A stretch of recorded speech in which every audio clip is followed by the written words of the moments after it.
জানিয়ে দেব এই মুহূর্তে হাতে পাওয়া সর্বশেষ গুরুত্বপূর্ণ আপডেট বাংলা সংবাদ। শুরুতেই থাকছে গণহত্যা নেতৃত্বের অপরাধে রাজনৈতিক দলকে 10 বছর নিষিদ্ধের প্রস্তাব। গণহত্যার সময় কোনো বাহিনী বা দলের নিষ্ক্রিয়তার বিচার, গুম, যৌন নির্যাতনকে মানবতা বিরোধী অপরাধ হিসেবে গণ্য করার বিধান যুক্ত করে আন্তর্জাতিক অপরাধ ট্রাইব্যুনাল আইনে 8 ধরনের পরিবর্তন আনার প্রস্তাব হয়েছে। এর মধ্যে নতুন 5টি ধারা উপধারা সংযোজন এবং 3টি ধারা সংশোধন করবার প্রস্তাব করা হয়েছে খসড়া প্রস্তাবে। গণহত্যা নেতৃত্বের অপরাধে রাজনৈতিক দলকে 10 বছরের জন্য নিষিদ্ধ করবার মতো বিধানও সংযুক্ত করা হয়েছে প্রস্তাবিত খসড়ায়। এবারে জানাবো, আগামীকালই বাইডেনের সঙ্গে বৈঠকে বসবেন নোবেল বিজয়ী অধ্যাপক ডক্টর মোহাম্মদ ইউনুস। আগামীকাল মঙ্গলবার নিউ ইয়র্কে মার্কিন প্রেসিডেন্ট জো বাইডেনের সঙ্গে একান্তে বৈঠক করবেন অন্তর্বর্তীকালীন সরকারের প্রধান উপদেষ্টা। পররাষ্ট্র মন্ত্রণালয়ের কর্মকর্তাদের বরাতে এ তথ্য জানিয়েছে মার্কিন সংবাদ মাধ্যম ভয়েস অব আমেরিকার এক প্রতিবেদন থেকে এ তথ্য জানা গেছে।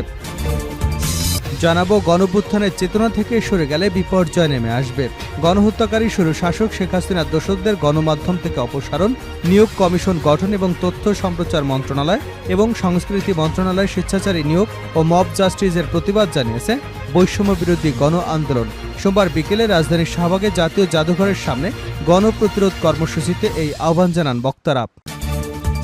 এবারে থাকছে আন্দোলনে থাকা সব দলকে নিয়ে জনগণের সরকার গঠনের অঙ্গীকার তারেক রহমানের। বিএনপির ভারপ্রাপ্ত চেয়ারম্যান বলেছেন, স্বৈরাচারের পতন হয়েছে, পতন হবার পরেও স্বৈরাচারের দোসররা এখনও রয়ে গেছে। স্বৈরাচারের প্রেতাত্মারা তাদের ষড়যন্ত্রকে অব্যাহত রেখেছে। গণতন্ত্রের পক্ষে সব রাজনৈতিক দল এবং প্রতিটি মানুষকে সজাগ থাকতে হবে। একইভাবে আমরা অন্তর্বর্তীকালীন সরকারকে সহযোগিতা করব। দেশে সব বিপদ কেটে যায়নি, এ ব্যাপারে সবাইকে সতর্ক থাকতে হবে। জানিয়ে দেব, আন্দোলনে প্রাণহানি, প্রতিশোধ, প্রতিহিংসা নয়, সুবিচার নিশ্চিত করতে চাই আসিফ নজরুল। বৈষম্য বিরোধী আন্দোলনে প্রাণহানির ঘটনায় সুবিচার নিশ্চিত করবার কথা জানিয়েছেন আইন, বিচার এবং সংসদ বিষয়ক উপদেষ্টা ড আসিফ নজরুল। একই সঙ্গে বিচার কাজে কোনো ধরনের প্রতিশোধ বা প্রতিহিংসা দেখাতে চান না বলেও জানিয়েছেন তিনি। এবং সর্বশেষ জানাবো আন্তর্জাতিক সংবাদ। পাকিস্তানে বিদেশি কূটনৈতিকদের বহরে হামলা, এক পুলিশ নিহত। পাকিস্তানের খাইবার পাখতানখোয়ায় বিদেশি কূটনৈতিকদের নিয়ে যাবার সময় বিস্ফোরণে এক পুলিশ সদস্য নিহত হয়েছেন। আহত হয়েছেন আরও 3 জন। ওই গাড়ি বহরে 12টি দেশের কূটনৈতিক এবং বিশিষ্টজনেরা ছিলেন। এতক্ষণ শিরোনাম শুনছিলেন, এবার বিস্তারিত। প্রিয় দর্শক, আপনি যদি এই চ্যানেলে নতুন হয়ে থাকেন, ভিডিওটি দেখতে দেখতে চ্যানেলটি সাবস্ক্রাইব করে আমাদের সঙ্গে থাকুন। আর এই ভিডিও সম্পর্কে আপনি আপনার মূল্যবান মতামতটি কমেন্ট বক্সে জানিয়ে দিন। আর হ্যাঁ প্রিয় দর্শক, জানিয়ে দিন ভিডিওটি কোথা থেকে দেখছেন। গণহত্যা নেতৃত্বের অপরাধে রাজনৈতিক দলকে 10 বছর নিষিদ্ধের প্রস্তাব। আন্তর্জাতিক অপরাধ ট্রাইব্যুনালের আইনের সংশোধনী খসড়া। গণহত্যা নেতৃত্বের অপরাধে রাজনৈতিক দলকে 10 বছর নিষিদ্ধের প্রস্তাব। গণহত্যার সময় কোনো বাহিনী বা দলের নিষ্ক্রিয়তার বিচার, গুম, যৌন নির্যাতনকে মানবতা বিরোধী অপরাধ হিসেবে গণ্য করার বিধান যুক্ত করে আন্তর্জাতিক অপরাধ ট্রাইব্যুনালে আইনে 8 ধরনের পরিবর্তন আনার প্রস্তাব দেওয়া হয়েছে। এর মধ্যে নতুন 5টি ধারা উপধারা সংযোজন এবং 3টি ধারা সংশোধন করে প্রস্তুত করা হয়েছে খসড়া। গণহত্যায় নেতৃত্বের অপরাধে রাজনৈতিক দলকে 10 বছরের জন্য নিষিদ্ধ করার মতো বিধানও যুক্ত করা আছে প্রস্তাবিত খসড়ায়। সোমবার রাজধানীর বিচার প্রশাসন প্রশিক্ষণ ইনস্টিটিউট আইনে, বিচার ও সংসদ বিষয়ক উপদেষ্টা ড আসিফ নজরুলের সভাপতিত্বে আয়োজিত মত বিনিময় সভায় এই প্রস্তাবনা তুলে ধরে আইন এবং বিচার বিভাগ। মত বিনিময় সভায় বিশিষ্টজনরা বলেন, আইনের সংশোধনী এমন হতে হবে যেন এটা কোনো প্রশ্ন না ওঠে। এই আইনের মাধ্যমে যেন দেশে বিদেশে গ্রহণযোগ্য বিচার নিশ্চিত করা সম্ভব হয়। আন্তর্জাতিক অপরাধ ট্রাইব্যুনাল আইনে রাজনৈতিক দল নিষিদ্ধের বিপক্ষেও মতামত দিয়েছেন অনেকে। কেউ কেউ আবার নিষিদ্ধ না করে নিবন্ধন বাতিলের পক্ষে মতামত তুলে ধরেন। সভাপতির বক্তব্যে আইন উপদেষ্টা আসিফ নজরুল বলেন, গত জুলাই আগস্টে হত্যাকাণ্ডে জনগণ নিজ চোখে দেখেছে একটি বৃদ্ধ প্রজন্ম দেশের একটি তরুণ প্রজন্মকে উন্মুক্তভাবে খুনের নেশায় মেতেছিল। তিনি বলেন, আমাদের বুকের ভিতর যত কষ্ট থাক, যত হতাশা থাক, যত ক্ষোভ থাক, এই খুনের বিচারকে অবশ্যই সবার কাছে গ্রহণযোগ্য হতে হবে। আমরা প্রতিশোধ বা প্রতিহিংসার বিচার করতে চাই না, আমরা সুবিচার নিশ্চিত করতে চাই। তিনি বলেন, অতীতে দেখেছি এদেশে বিচারের নামে কী ধরনের অবিচার হয়েছে। আমরা বাংলাদেশের প্রতিটি মানুষের কাছেই আন্তর্জাতিক বিশ্বের কাছে গ্রহণযোগ্য বিচার নিশ্চিত করার চেষ্টা করব। আগামীকাল বাইডেনের সঙ্গে বৈঠক করবেন ড ইউনুস।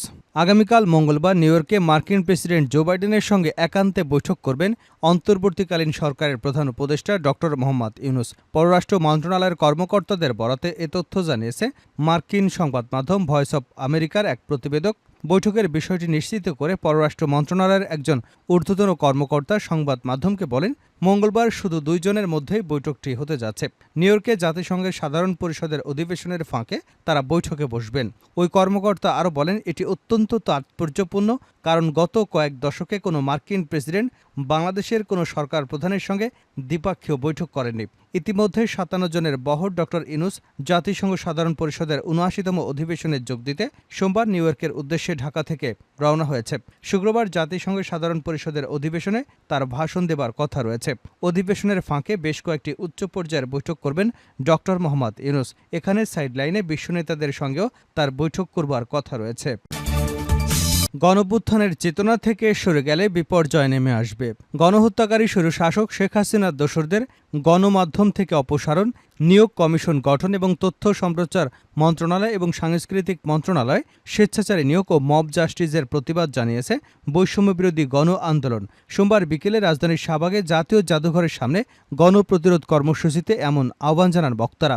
কর্মসূচিতে প্রধান অতিথির বক্তব্যে বরেণ্য রাষ্ট্রচিন্তক, দার্শনিক এবং কবি ফরহাদ মাঝহার বলেছেন, এ সরকারের প্রথম কাজ হবে গণমাধ্যম কর্মীদের সঙ্গে আলোচনা করে স্বাধীন গণমাধ্যম এবং সম্প্রচার নীতিমালা করা।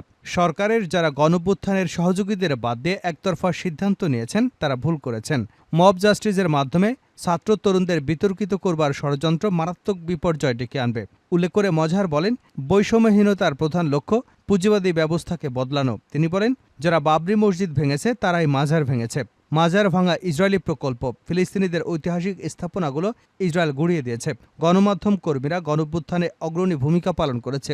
এখন দেশ গঠনেও ভূমিকা পালন করতে হবে।